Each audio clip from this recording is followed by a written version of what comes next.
Hey everyone, Happy New Year! John Mangini, our hobby president, recently did a video talking about the top card in our collection videos. I had been thinking about doing one of those now that it's the end of the year, technically the beginning of this year. And after watching his video, I felt a little more inspired to actually do it. I noticed the same things that he mentioned in his video when I was watching a lot of others. And if I buy a card and put it in my collection, it's for one of two reasons. Either I love the card or it's something that I need to fit into one of the facets of my collection. Now, a lot of times it's both, but not always. I've bought plenty of cards that it's not that I don't appreciate them, but they're just not one of my favorite cards. But I needed it for the Hall of Fame rookie card collection or the Knuckleballer rookie collection or what have you. There are times when I've spent a lot of money on a card that I wanted to fit into a part of my collection to make that part of the collection more complete, even though it wasn't one of my favorite cards. And there are plenty of really inexpensive cards I bought because they're awesome, regardless of whether they might have filled a spot in my collection that I needed. So there's definitely, as a collector, there's definitely a disparity between the value of a card and its my own kind of ranking of it in my collection. And now that I say it out loud, that feels kind of weird and dirty. I don't even like the idea necessarily of ranking cards in my collection. I love the collection as a whole, and every card's a part of it. That being said, when I'm going through my cards, and one thing I like about doing the top card video like this is it was a great excuse to dig through every box in my collection and look through stuff. Looking through my collection on any given day, I might pick out some different cards that speak to me. That on that day, at that moment in time, strikes me as a favorite card. So I can show you a bunch of cards here, and I will. But just because they're my favorites right now, after looking through the collection for stuff that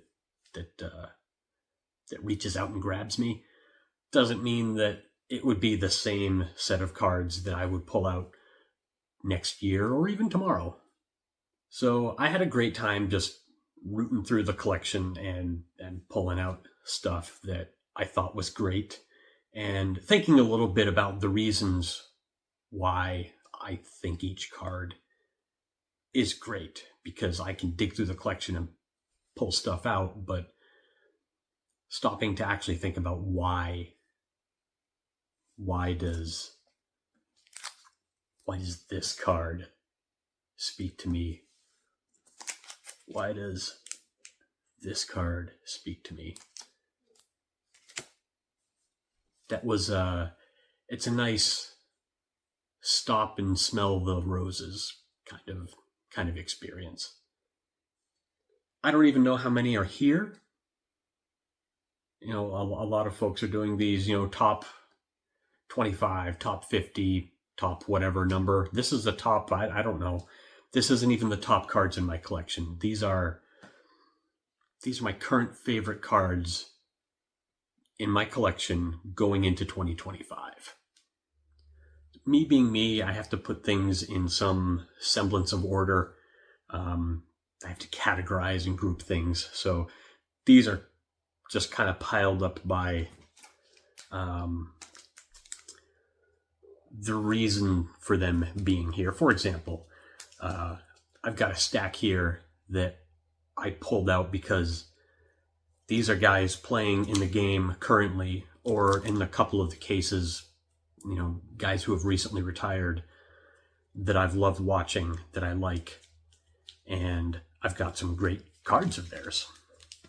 So, Teoscar Hernandez, coming back to the Dodgers this year. Very cool. This is his 2017 Chrome rookie autograph. Yordan Alvarez, one of the best hitters in the game right now. And this is his Utz potato chips rookie card. I love food cards. My boys and I had a great time back in 2020 opening bags of Utz potato chips. You get the big bags of them that had all of the little snack size bags within them. In that big bag, there'd be a pack of, I think there were 3 cards in there. So my 2 sons and I would draw little numbers out of a hat for which card in the stack each of us would get before we opened the pack up. And I've got a handful of them somewhere, but far and away, this is my favorite that I have. Randy Arozarena. Lovely guy. 2020 update. The Walmart blue parallel. Great photo, great colors. Another one of the best hitters in the game, despite what you might think of him as a character, Juan Soto. This is a gorgeous card of his, the pink refractor.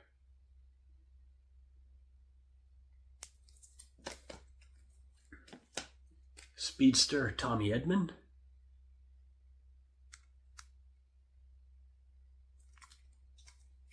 Trey Turner. The smoothest slide baseball's ever seen.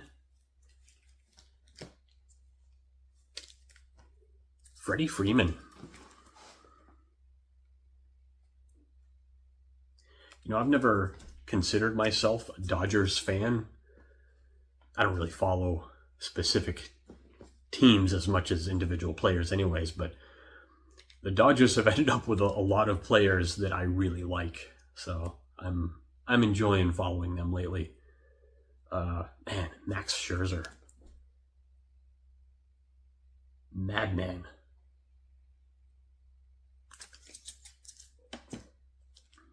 And a couple of the fairly recently retired guys that I just really, really like as people and players. Yadi. And Zach Greinke. The glare on this card is wicked. You can see my phone recording there.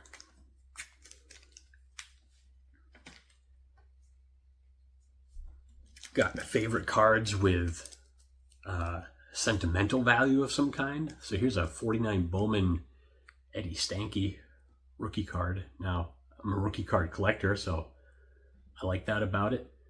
But this is one that I got from my buddy Kenneth. And 92 Fleer Jimmy Key autographed. As I've mentioned many times, when I was a teenager, we had a mail correspondence with him, so I've got a bunch of autograph cards in a ball that just have permanent sentimental spots in my collection. And then, of course, the Tom Seaver rookie. Always think of my late buddy Michael when I see that card. I love catchers, so as a position in the game, I feel like catchers are the most interesting. And for whatever reason, I love a card that shows a catcher wearing their catcher's gear. So I've shown the Bowman Mike Piazza rookie before. How about a 61 Topps Jim Pagliarone, signed in black ballpoint?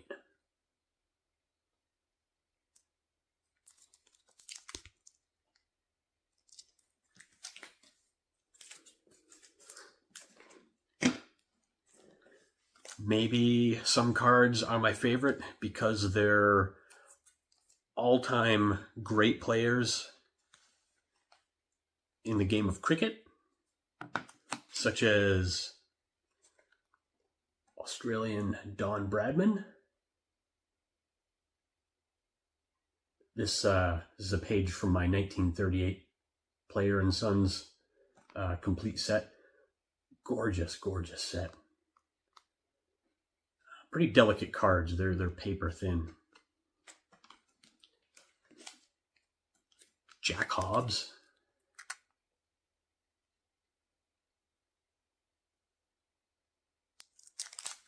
And of course,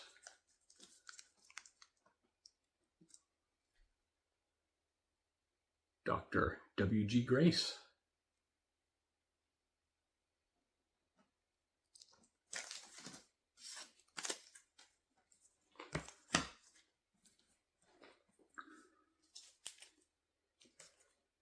Sometimes I just like cards because they look pretty. And sure, a lot of times they happen to be of players that I like. And of course, a lot of times they happen to fit into a particular aspect of my collection. This has got to be my favorite looking card of the 80s. 83 Topps traded Darryl Strawberry. I know I've shown this one before. Love that card. What about, in my opinion, one of the better looking Gold Cup cards ever made? The 78 Topps Eddie Murray rookie. I really don't care for the design of the 78 Topps multiplayer rookie cards. But the like the normal design of the I don't know, what do you call, not base cards, the bulk of the set with the regular single player cards. This scripts down here and the border. I don't know. I like these. Maybe some of it's because it's the year I was born, but yeah. And, maybe the color combination is a little gaudy, but I love the 75 Topps George Brett. As far as aesthetics, other than being an awesome card of an awesome player. Kind of the Joker color scheme. And,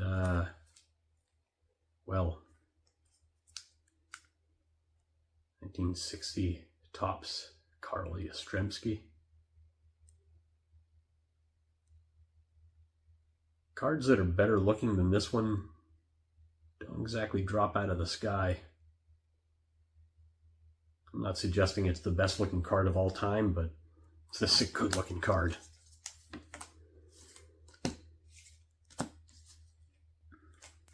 Maybe there's a card of one of my all-time favorite players that also happens to be one of my personal favorite as far as looks and design at the same time. So this could have been in the last set of cards I just showed, but it's also in this group of cards I'm going to show that are just, to me, my all-time favorite kind of legends of the game. I mean, I shouldn't have to say it out loud, but the 59 Topps Bob Gibson.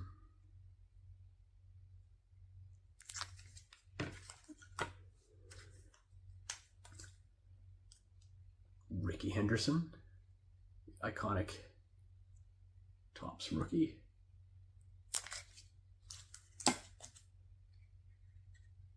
Christy Mathewson. Just as a face that was made to be put on a baseball card. This is the end panel from a Hassan triple folder.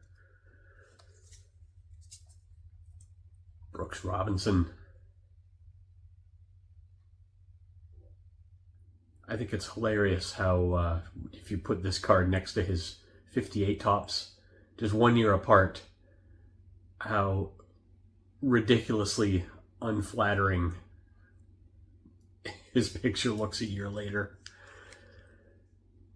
Man, absolute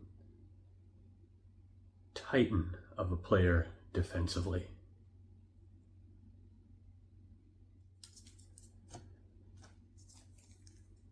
Koufax.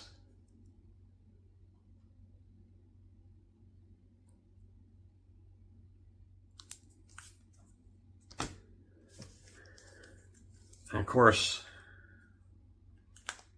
as a kid and teenager collecting in the 80s and 90s, you couldn't get away from Nolan Ryan. What an absolute beast of a pitcher. What an incredible career. And you know, there are some cards of my favorite players that look gorgeous and are also so good that I just have to buy them 3 times.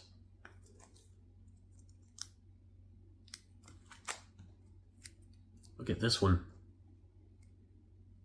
This is such a nice example. I haven't shown this copy yet.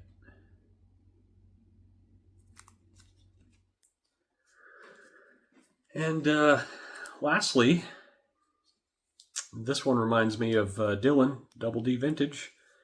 Sometimes you run across awesome cards that have more than one of some of your favorite players on them, like Ernie Banks and Hank Aaron, or Ichiro and Ohtani, or Ichiro and Pujols.